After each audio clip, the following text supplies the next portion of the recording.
Kali ini akan dibacakan biografi Syekh Ibnu Athaillah As-Sakandari. Biografi ini diambil dari embun from banjarmasin.wordpress.com yang dikutipnya dari tasawuf.blog.com. Semoga hikmah mengalir dari uraian yang akan dibacakan, dan semoga kita semua selalu dalam lindungan Allah Subhanahu wa Ta'ala. Berikut uraiannya.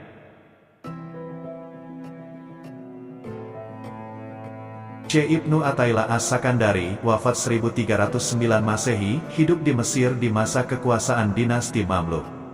Ia lahir di kota Alexandria, Iskandaria, lalu pindah ke Kairo.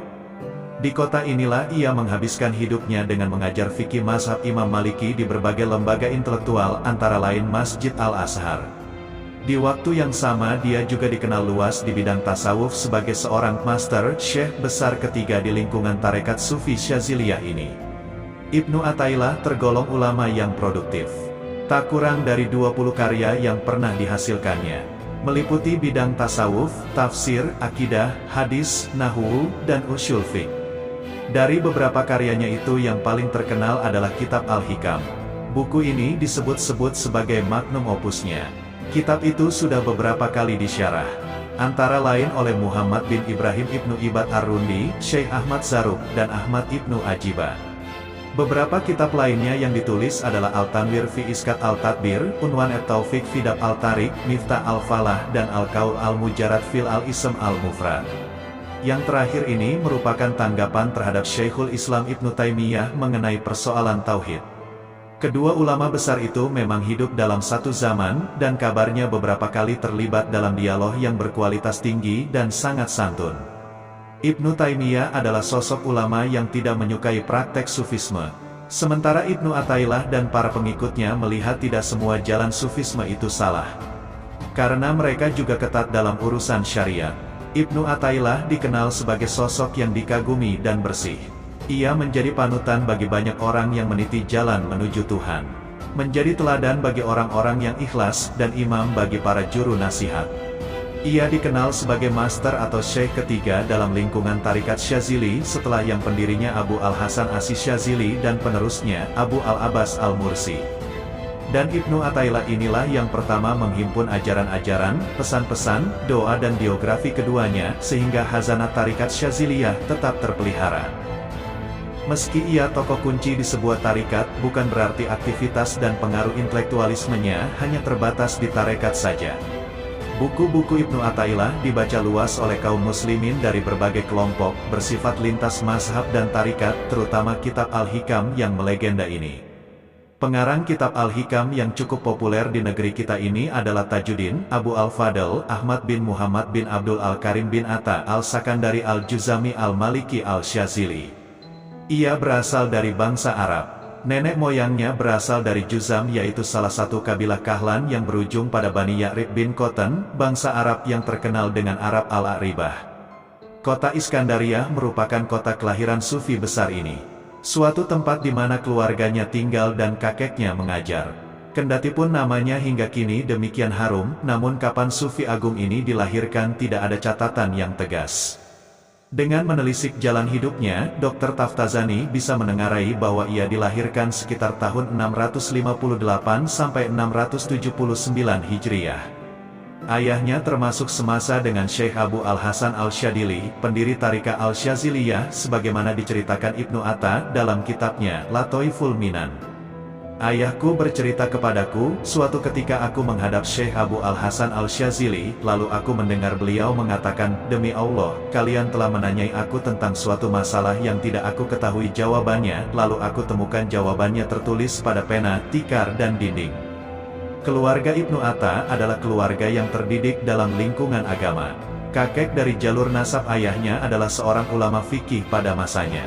Tajuddin remaja sudah belajar pada ulama tingkat tinggi di Iskandaria seperti Al-Faqih Nasiruddin Al-Mimbar Al-Juzami. Kota Iskandaria pada masa Ibnu Atta memang salah satu kota ilmu di semenanjung Mesir, karena Iskandaria banyak dihiasi oleh banyak ulama dalam bidang fikih, hadis, usul, dan ilmu-ilmu bahasa Arab, tentu saja juga memuat banyak tokoh-tokoh tasawuf dan para aulia solihin. Oleh karena itu tidak mengherankan bila Ibnu Athaillah tumbuh sebagai seorang faqih, sebagaimana harapan dari kakeknya. Namun kefakihannya terus berlanjut sampai pada tingkatan tasawuf. Hal mana membuat kakeknya secara terang-terangan tidak menyukainya. Ibnu Atta menceritakan dalam kitabnya Latoiful Minan bahwa kakeknya adalah seorang yang tidak setuju dengan tasawuf, tapi mereka sabar akan serangan dari kakeknya. Disinilah guru Ibnu Atta, yaitu Abul Abbas Al-Mursi mengatakan, kalau anak dari seorang alim fikih Iskandariyah, Ibnu Attailah, datang ke sini, tolong beritahu aku. Dan ketika aku datang, Al-Mursi mengatakan, malaikat Jibril telah datang kepada Nabi bersama dengan malaikat penjaga gunung ketika orang Quraisy tidak percaya pada Nabi. Malaikat penjaga gunung lalu menyalami Nabi dan mengatakan, wahai Muhammad, kalau engkau mau, maka aku akan timpakan 2 gunung pada mereka. Dengan bijak Nabi mengatakan, tidak, aku mengharap agar kelak akan keluar orang-orang yang bertauhid dan tidak musyrik dari mereka. Begitu juga, kita harus sabar akan sikap kakek yang alim fikih, kakek Ibnu Attailah, demi orang yang alim fikih ini. Pada akhirnya Ibnu Atta memang lebih terkenal sebagai seorang sufi besar. Namun menarik juga perjalanan hidupnya, dari didikan yang murni fikih sampai bisa memadukan fikih dan tasawuf. Oleh karena itu buku-buku biografi menyebutkan riwayat hidup Attailah menjadi 3 masa. Masa pertama, masa ini dimulai ketika ia tinggal di Iskandaria sebagai pencari ilmu agama seperti tafsir, hadis, fikih, usul, nahwu dan lain-lain dari para alim ulama di Iskandaria. Pada periode itu beliau terpengaruh pemikiran-pemikiran kakeknya yang mengingkari para ahli tasawuf, karena kefanatikannya pada ilmu fikih.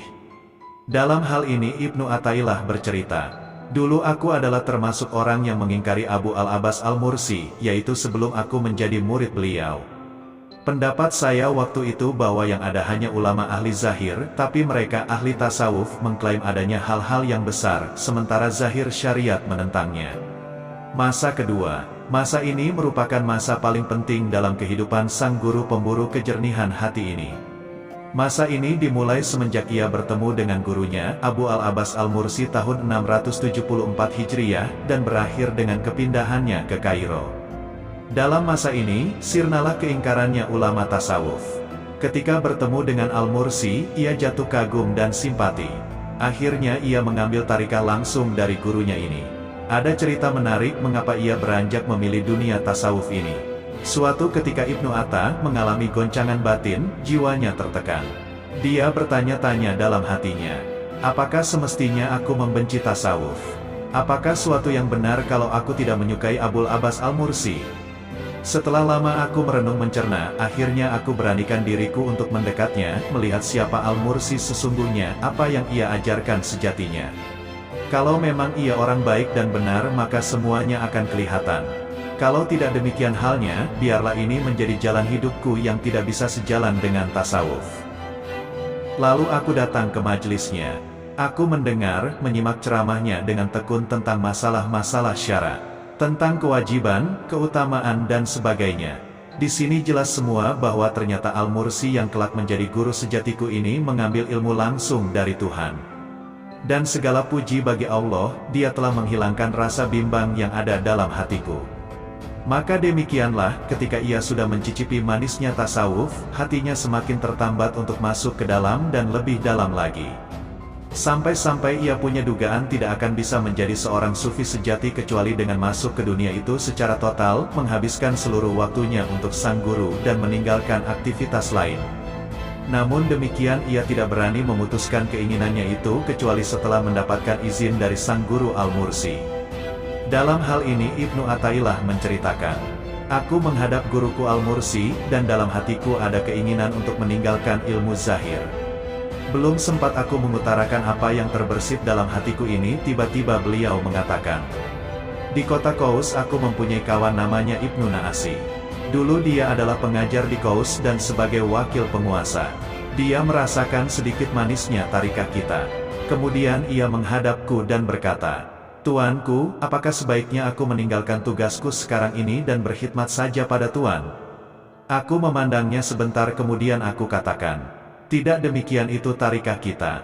Tetaplah dengan kedudukan yang sudah ditentukan Allah padamu. Apa yang menjadi garis tanganmu akan sampai padamu juga. Setelah bercerita semacam itu yang sebetulnya adalah nasihat untuk diriku, beliau berkata, Beginilah keadaan orang-orang Al-Siddiqin. Mereka sama sekali tidak keluar dari suatu kedudukan yang sudah ditentukan Allah sampai Dia sendiri yang mengeluarkan mereka. Mendengar uraian panjang lebar semacam itu aku tersadar dan tidak bisa mengucapkan sepatah kata pun. Dan Alhamdulillah Allah telah menghapus angan kebimbangan yang ada dalam hatiku. Sepertinya aku baru saja melepas pakaianku. Aku pun rela tenang dengan kedudukan yang diberikan oleh Allah. Masa ketiga. Masa ini dimulai semenjak kepindahan Ibnu Atta dari Iskandariyah ke Kairo. Dan berakhir dengan kepindahannya ke Haribaan Yang Maha Kasih pada tahun 709 Hijriyah. Masa ini adalah masa kematangan dan kesempurnaan Ibnu Athaillah dalam ilmu fikih dan ilmu tasawuf. Ia membedakan antara uslah dan kholwah. Uslah menurutnya adalah pemutusan hubungan maknawi bukan hakiki, lahir dengan makhluk, yaitu dengan cara sisalik. Orang yang uslah selalu mengontrol dirinya dan menjaganya dari perdaya dunia. Ketika seorang sufi sudah mantap dengan uslahnya dan nyaman dengan kesendiriannya, ia memasuki tahapan halwah. Dan halwah dipahami dengan suatu cara menuju rahasia Tuhan. Khalwah adalah perendahan diri di hadapan Allah dan pemutusan hubungan dengan selain Allah Subhanahu wa Ta'ala. Menurut Ibnu Athaillah, ruangan yang bagus untuk berhalwah adalah yang tingginya setinggi orang yang berkhalwah tersebut. Panjangnya sepanjang ia sujud, luasnya seluas tempat duduknya. Ruangan itu tidak ada lubang untuk masuknya cahaya matahari, jauh dari keramaian, pintunya rapat dan tidak ada dalam rumah yang banyak penghuninya. Ibnu Athaillah sepeninggal gurunya Abu Al-Abbas Al-Mursi tahun 686 Hijriyah, menjadi penggantinya dalam mengembangkan Tariqah Syaziliyah. Tugas ini ia emban di samping tugas mengajar di kota Iskandariyah. Maka ketika pindah ke Kairo, ia bertugas mengajar dan ceramah di Masjid Al-Azhar. Ibnu Hajar berkata, Ibnu Athaillah berceramah di Azhar dengan tema yang menenangkan hati dan memadukan perkataan-perkataan orang kebanyakan dengan riwayat-riwayat dari salafus soleh, juga berbagai macam ilmu. Maka tidak heran kalau pengikutnya berjubel dan beliau menjadi simbol kebaikan. Hal senada diucapkan oleh Ibnu Taghribaradi. Ibnu Athaillah adalah orang yang soleh, berbicara di atas kursi Azhar, dan dihadiri oleh hadirin yang banyak sekali. Ceramahnya sangat mengena dalam hati. Dia mempunyai pengetahuan yang dalam akan perkataan ahli hakikat dan orang-orang ahli tarikah. Termasuk tempat mengajar beliau adalah Madrasah Al-Mansuriyah di Hai Al-Sogoh. Beliau mempunyai banyak anak didik yang menjadi seorang ahli fikih dan tasawuf, seperti Imam Taqiyuddin Al-Subki, Ayat Tajuddin Al-Subki, pengarang kitab Tobaqo Al-Syafi'iyah Al-Kubro. Karya. Sebagai seorang sufi yang alim, Ibnu Atta meninggalkan banyak karangan sebanyak 22 kitab lebih. Mulai dari sastra, tasawuf, fiqh, nahwu, mantik, falsafah sampai khitobah. Kitabnya yang paling masyhur sehingga telah menjadi terkenal di seluruh dunia Islam ialah kitabnya yang bernama Hikam, yang telah diberikan komentar oleh beberapa orang ulama di kemudian hari dan yang juga telah diterjemahkan ke dalam beberapa bahasa asing lain, termasuklah bahasa Melayu dan bahasa Indonesia. Kitab ini dikenali juga dengan nama Al-Hikam Al-Ataiyah, untuk membedakannya dari kitab-kitab lain yang juga berjudul Hikam. Karomah Ibnu Athaillah. Al-Munawi dalam kitabnya Al-Kawakib Al-Duriyah mengatakan, Syekh Kamal Ibnu Humam ketika ziarah ke makam wali besar ini membaca surat Hud sampai pada ayat yang artinya, di antara mereka ada yang celaka dan bahagia. Tiba-tiba terdengar suara dari dalam liang kubur Ibnu Athaillah dengan keras. Wahai Kamal, tidak ada di antara kita yang celaka.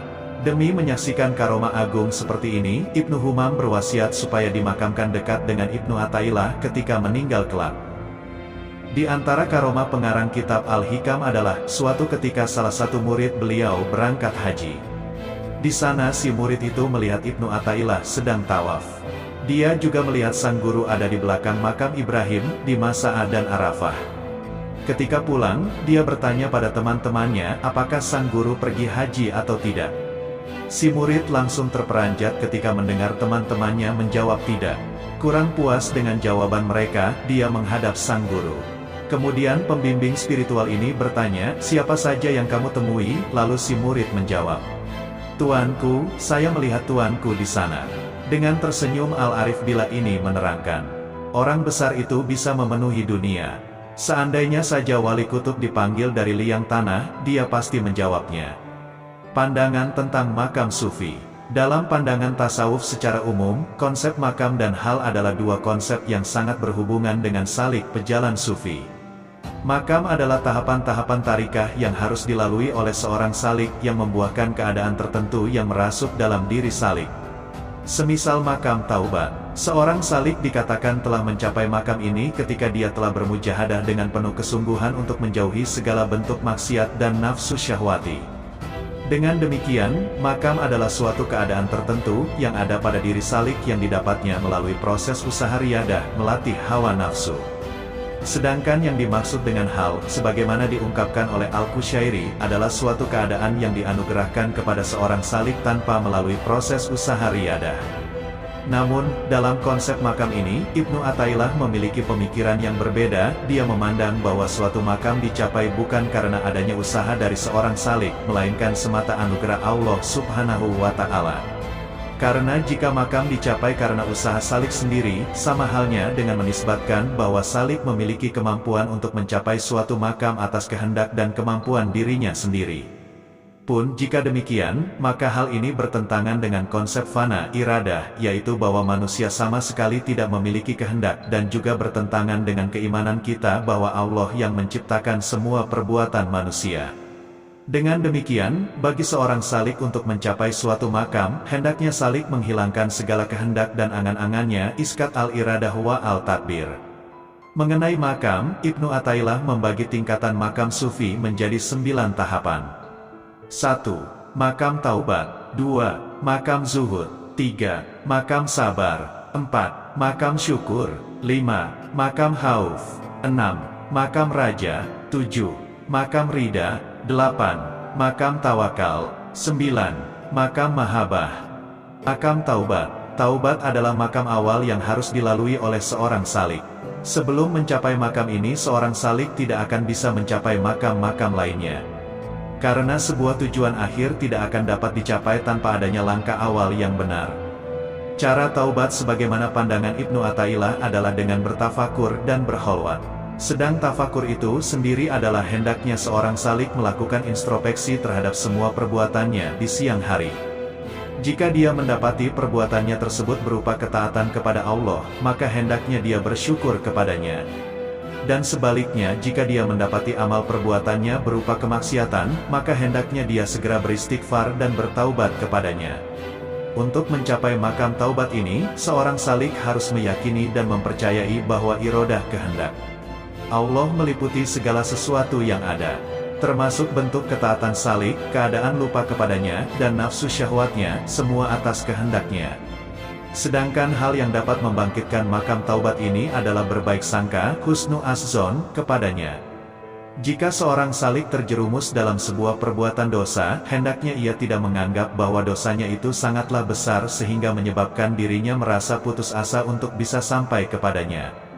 Makam zuhud. Dalam pandangan Ibnu Athaillah, zuhud ada dua macam, zuhud akhir jali seperti zuhud dari perbuatan berlebih-lebihan dalam perkara halal, seperti makanan, pakaian, dan hal lain yang tergolong dalam perhiasan duniawi.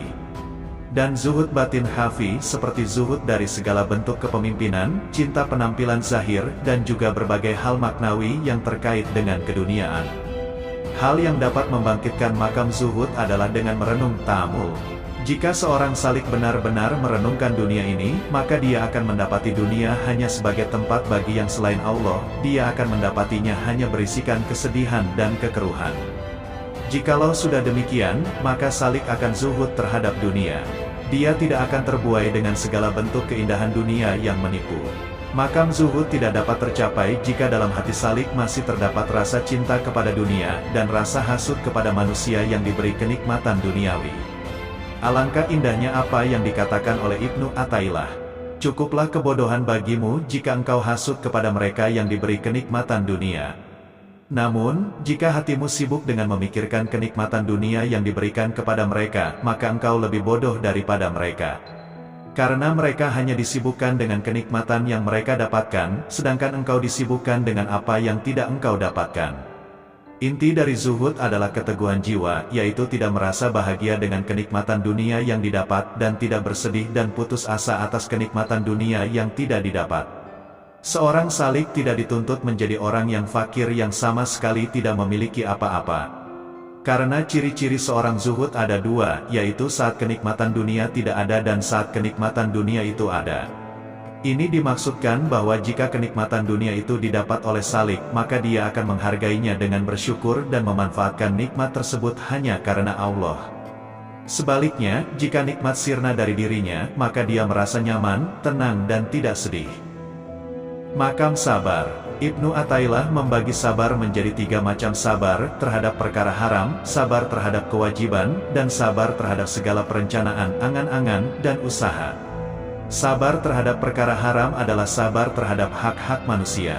Sedangkan sabar terhadap kewajiban adalah sabar terhadap kewajiban dan keharusan untuk menyembah kepada Allah. Segala sesuatu yang menjadi kewajiban ibadah kepada Allah akan melahirkan bentuk sabar. Yang ketiga yaitu sabar yang menuntut salik untuk meninggalkan segala bentuk angan-angan kepadanya. Sabar atas keharaman adalah sabar atas hak-hak kemanusiaan. Dan sabar atas kewajiban adalah sabar atas kewajiban ibadah. Dan semua hal yang termasuk dalam kewajiban ibadah kepada Allah mewajibkan pula atas salik untuk meniadakan segala angan-angannya bersama Allah. Sabar bukanlah suatu makam yang diperoleh melalui usaha salik sendiri. Namun, sabar adalah suatu anugerah yang diberikan Allah kepada salik dan orang-orang yang dipilihnya. Makam sabar itu dilandasi oleh keimanan yang sempurna terhadap kepastian dan ketentuan Allah, serta menanggalkan segala bentuk perencanaan, angan-angan, dan usaha. Makam syukur. Syukur dalam pandangan Ibnu Athaillah terbagi menjadi 3 macam. Pertama, syukur dengan lisan, yaitu mengungkapkan secara lisan, menceritakan nikmat yang didapat. Kedua, syukur dengan anggota tubuh, yaitu syukur yang diimplementasikan dalam bentuk ketaatan. Ketiga, syukur dengan hati, yaitu dengan mengakui bahwa hanya Allah sang pemberi nikmat, segala bentuk kenikmatan yang diperoleh dari manusia semata-mata darinya. Sebagaimana diungkapkan oleh Ibnu Athaillah. Dalam syukur menurut Ibnu Athaillah terdapat 3 bagian. Syukur lisan yaitu memberitakan kenikmatan pada orang lain, syukur badan adalah beramal dengan ketaatan kepada Allah, dan syukur hati adalah mengakui bahwa Allah semata sang pemberi nikmat. Dan segala bentuk kenikmatan dari seseorang adalah semata-mata dari Allah. Ibnu Athaillah juga menjelaskan bahwa bentuk syukur orang yang berilmu adalah dengan menjadikan ilmunya sebagai landasan untuk memberi petunjuk kepada manusia lainnya. Sedangkan bentuk syukur orang yang diberi kenikmatan kekayaan adalah dengan menyalurkan hartanya kepada mereka yang membutuhkan. Bentuk syukur orang yang diberi kenikmatan berupa jabatan dan kekuasaan adalah dengan memberikan perlindungan dan kesejahteraan terhadap orang-orang yang ada dalam kekuasaannya. Lebih lanjut Ibnu Athaillah memaparkan bahwa syukur juga terbagi menjadi 2 bagian, syukur zahir dan syukur batin. Syukur zahir adalah melaksanakan perintah Allah dan menjauhi segala larangannya. Sedangkan syukur batin adalah mengakui dan meyakini bahwa segala bentuk kenikmatan hanyalah dari Allah semata. Manfaat dari syukur adalah menjadikan anugerah kenikmatan yang didapat menjadi langgeng dan semakin bertambah. Ibnu Athaillah memaparkan bahwa jika seorang salik tidak mensyukuri nikmat yang didapat, maka bersiap-siaplah untuk menerima sirnanya kenikmatan tersebut. Dan jika dia mensyukurinya, maka rasa syukurnya akan menjadi pengikat kenikmatan tersebut. Allah berfirman, "Jika kalian bersyukur atas nikmatku, niscaya akan kutambah kenikmatan itu." Jika seorang salik tidak mengetahui sebuah nikmat yang diberikan Allah kepadanya, maka dia akan mengetahuinya ketika nikmat tersebut telah hilang. Hal inilah yang telah diperingatkan oleh Ibnu Athaillah. Lebih lanjut Ibnu Athaillah menambahkan hendaknya seorang salik selalu bersyukur kepada Allah, sehingga ketika Allah memberinya suatu kenikmatan, maka dia tidak terlena dengan kenikmatan tersebut dan menjadikannya lupa kepada sang pemberi nikmat. Meskipun pada dasarnya semua kenikmatan pada hakikatnya adalah dari Allah, syukur kepada makhluk juga menjadi kewajiban seorang salik. Dia harus bersyukur terhadap apa yang telah diberikan orang lain kepadanya, karena hal ini adalah suatu tuntutan syariat, seraya mengakui dan meyakini dalam hati bahwa segala bentuk kenikmatan tersebut adalah dari Allah. Pengejawantahan syukur tetap harus dilandasi dengan menanggalkan segala bentuk angan-angan dan keinginan. Akal adalah kenikmatan paling agung yang diberikan Allah kepada manusia. Karena akal inilah manusia menjadi berbeda dari sekalian makhluk. Namun, dengan kelebihan akal ini pula manusia memiliki potensi untuk bermaksiat kepada Allah. Dengan akal ini manusia dapat berpikir, berangan-angan, dan berkehendak. Sehingga manusia memiliki potensi untuk mengangan-angankan dan menginginkan suatu bentuk kenikmatan yang akan diberikan oleh Allah. Hal inilah yang harus ditiadakan dalam pengejauhan tahan syukur. Makam khauf. Seorang salik dapat mencapai derajat makam khauf apabila dia merasa takut atas sirnanya hal dan makamnya, karena dia tahu bahwa Allah memiliki kepastian hukum dan kehendak yang tidak dapat dicegah. Ketika Allah berkehendak untuk mencabut suatu makam dan hal yang ada pada diri salik, seketika itu juga Allah akan mencabutnya. Bukti dari makna ini mengharuskan makam khauf bagi seorang hamba terwujud. Ketika dia memiliki ucapan yang baik dan perilaku yang terpuji, maka dia tak akan terputus makam khauf ini, serta dia tidak terperdaya dengan urusan duniawi, karena hukum kepastian dan kehendak Allah terwujud. Khauf seorang salik bukanlah sekedar rasa takut semata. Khauf pasti diiringi dengan raja, harapan kepada Allah, karena khauf adalah pembangkit dari raja. Makam khauf adalah makam yang membangkitkan makam raja. Raja tidak akan ada jika khauf tidak ada. Ibnu Athaillah menyatakan bahwa jika salik ingin agar dibuka baginya pintu raja, maka hendaknya dia melihat apa yang diberikan Allah kepadanya berupa anugerah makam, hal dan berbagai kenikmatan yang dia terima. Jika dia ingin agar terbuka baginya pintu khauf, maka hendaknya dia melihat apa yang dia berikan kepadanya berupa peribadatan dan ketaatan penuh padanya. Sebagaimana diutarakan oleh Ibnu Athaillah, jika engkau ingin agar Allah membukakan bagimu pintu raja, maka lihatlah segala sesuatu yang diberikan Allah kepadamu. Dan jika engkau ingin agar Allah membukakan bagimu pintu khauf, maka lihatlah apa yang telah kau berikan kepadanya. Raja bukan semata-mata berharap, raja harus disertai dengan perbuatan. Jika raja hanya berupa harapan tanpa perbuatan, maka tidak lain itu hanyalah sebuah angan-angan atau impian belaka. Dengan demikian wajib bagi seorang salik untuk menyertakan rajanya dengan amal kepatuhan dan peribadatan yang dapat mendekatkan dirinya kepada Allah secara kontinu. Jika raja sudah ada dalam diri salik, maka raja ini akan semakin menguatkan khauf yang ada pada dirinya. Karena suatu harapan pasti akan disertai dengan rasa takut akan sesuatu, sehingga dapat dinyatakan bahwa khauf akan melahirkan raja dan raja akan menjadi penguat khauf. Makam rida dan tawakal. Rida dalam pandangan Ibnu Athaillah adalah penerimaan secara total terhadap ketentuan dan kepastian Allah. Hal ini didasarkan pada Quran Surah Al-Maidah ayat 119, Allah rida terhadap mereka, dan mereka rida kepada Allah, dan juga sabda Rasulullah. Orang yang merasakan manisnya iman adalah orang yang rida kepada Allah. Makam rida bukanlah makam yang diperoleh atas usaha salik sendiri. Akan tetapi rida adalah anugerah yang diberikan Allah. Jika makam rida sudah ada dalam diri salik, maka sudah pasti makam tawakal juga akan terwujud. Oleh karena itu, ada hubungan yang erat antara makam rida dan makam tawakal. Orang yang rida terhadap ketentuan dan kepastian Allah, dia akan menjadikan Allah sebagai penuntun dalam segala urusannya, dia akan berpegang teguh kepadanya, dan yakin bahwa dia akan menentukan yang terbaik bagi dirinya. Makam tawakal akan membangkitkan kepercayaan yang sempurna bahwa segala sesuatu ada dalam kekuasaan Allah. Sebagaimana termaktub dalam Quran Surah Hud ayat 123, kepadanya lah segala urusan dikembalikan, maka sembahlah dia, dan bertawakallah kepadanya. Sebagaimana makam-makam lainnya, makam rida dan tawakal tidak akan benar jika tanpa menanggalkan angan-angan.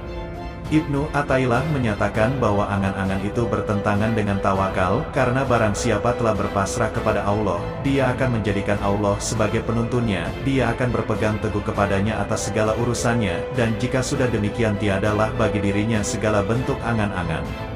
Perencanaan, takbir, juga bertentangan dengan makam tawakal karena seorang yang bertawakal kepada Allah adalah orang yang menyerahkan kendali dirinya kepadanya, dan berpegang teguh kepadanya atas segala urusannya.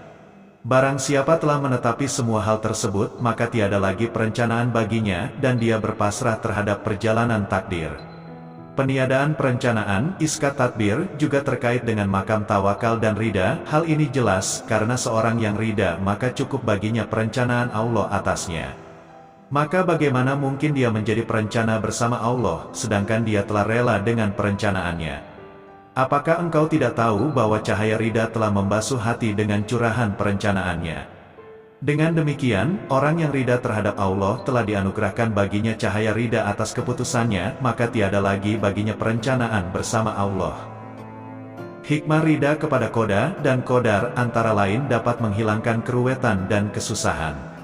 Musibah yang diperoleh seseorang, jika dihadapi dengan pikiran yang lapang dan dengan bekerja yang sungguh-sungguh, di sanalah seseorang akan mendapatkan jalan dan petunjuk yang lebih berguna, daripada dihadapi dengan meratapi kesusahan-kesusahan itu, yang tidak ada berkesudahan. Dasar rida akan qada dan qadar, ialah firman Allah dalam Al-Quran. Orang-orang yang mukmin, jika mereka mendapat sesuatu bencana, berkatalah mereka, bahwasanya kami ini kepunyaan Allah, dan kami semua pasti kembali lagi kepadanya. Jika seseorang ditimpa bencana, hendaklah dia rida, hatinya tidak boleh mendongkol. Rida dengan qada ialah menerima segala kejadian yang menimpa diri seseorang, dengan rasa senang hati dan lapang dada. Meridai qada dan qadar, karena ditimpa bencana atau menderita sesuatu, sangat disukai oleh agama. Tetapi sekali-kali tiada dibenarkan seseorang meridai kekufuran dan kemaksiatan. Rida dengan takdir Allah adalah suatu perangai yang terpuji dan mulia, serta membiasakan jiwa menyerahkan diri atas keputusan Allah, juga dapat mendapatkan hiburan yang sempurna dikala menderita segala bencana. Dialah obat yang sangat mujarab untuk menolak penyakit gelap mata hati. Dengan rida atas segala ketetapan Allah, hidup seseorang menjadi tentram dan tidak gelisah. Seseorang wajib berkeyakinan bahwa bencana yang menimpa seseorang, ada kalanya juga merupakan cobaan bagi seorang hamba untuk lebih suka mengoreksi segala amal perbuatan pada masa-masa yang lampau, agar seseorang dapat mengubah dan memperbaiki jejak langkah dan perbuatannya pada masa-masa yang akan datang. Menyerah kepada kadailah keputusan takdir. Allah termasuk tidak boleh mengandai-andaikan, misalnya andaikan tadinya dia tidak ikut rombongan ini, barangkali dia tidak termasuk korban kecelakaan ini, sebagaimana firman Allah Subhanahu wa Ta'ala. Hai orang yang beriman, janganlah kamu seperti orang-orang kafir, yang berkata kepada saudara-saudara mereka tatkala mereka bepergian di bumi, atau sedang bertempur. Sekiranya bersama-sama kami, niscaya mereka tidak akan mati, dan tidak akan terbunuh. Yang demikian karena Allah hendak jadikan yang tersebut itu duka cita di hati-hati mereka, dan Allah menghidupkan dan mematikan, dan Allah Maha melihat akan apa yang engkau kerjakan. Makam Mahabbah. Imam Al-Ghazali berpendapat bahwa makam Mahabbah adalah makam tertinggi dari sekian makam-makam dalam tarekat. Dia menggambarkan bahwa Mahabbah adalah tujuan utama dari semua makam. Namun, Ibnu Athaillah memiliki pandangan yang berbeda tentang konsep mahabbah, bahwa dalam mahabbah seorang salik harus menanggalkan segala angan-angannya. Dia berpendapat demikian karena alasan bahwa salik yang telah sampai pada mahabbah cinta, bisa jadi dia masih mengharapkan balasan atas cintanya kepada yang dicintainya. Dari sini tampak bahwa rasa cinta salik didasarkan atas kehendak dirinya untuk mendapatkan balasan cinta sebagaimana cintanya. Karena pecinta sejati adalah orang yang rela mengorbankan segala yang ada pada dirinya demi yang dicintainya, dan tidak mengharapkan imbalan apapun dari yang dicintainya, yang dalam konteks ini adalah Allah Subhanahu wa Ta'ala. Mahabbah, cinta kepada Allah adalah tujuan luhur dari seluruh makam, titik puncak dari seluruh derajat. Tiada lagi makam setelah mahabbah, karena mahabbah adalah hasil dari seluruh makam, menjadi akibat dari seluruh makam, seperti rindu, senang, rida dan lain sebagainya. Dan tiadalah makam sebelum mahabbah, kecuali hanya menjadi permulaan dari seluruh permulaan makam, seperti taubat, sabar, zuhud dan lain sebagainya. Wafat. Tahun 709 Hijriyah adalah tahun kemalangan dunia fana ini. Karena tahun tersebut wali besar yang tetap abadi nama dan kebaikannya ini harus beralih ke alam barzah, lebih mendekat pada Sang Pencipta. Namun demikian Madrasah Al-Mansuriyah cukup beruntung karena disitulah jasad mulianya berpisah dengan sang nyawa. Ribuan pelayat dari Kairo dan sekitarnya mengiring kekasih Allah ini untuk dimakamkan di pemakaman Al-Qarrafah Al-Kubro.